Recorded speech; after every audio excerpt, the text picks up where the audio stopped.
Russian President Vladimir Putin listens during a meeting in Moscow, Russia, Friday, April 13, 2018.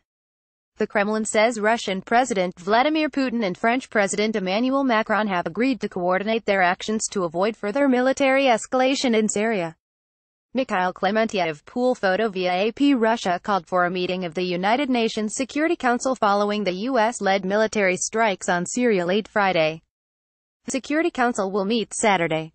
Russian President Vladimir Putin called the operation an act of aggression, and Iran said it was a criminal attack. NATO and the U.S.'s other allies expressed support for the strikes, which were carried out in response to a chemical attack in Syria thought to have been ordered by Syrian President Bashar al-Assad. Washington, AP, a UN Security Council diplomat says the council will meet later Saturday at Russia's request, following the U.S.-led airstrikes on Syria. Moscow has denounced the attack on its ally by the U.S., Britain, and France.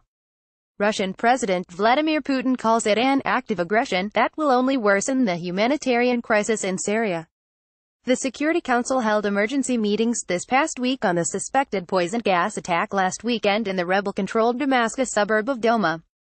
President Donald Trump and his British and French allies say the airstrikes were necessary to deter Syria's use of chemical weapons. Russia insists there's no evidence that chemical weapons were used. A fact-finding team from the Organization for the Prohibition of Chemical Weapons is in Syria to investigate.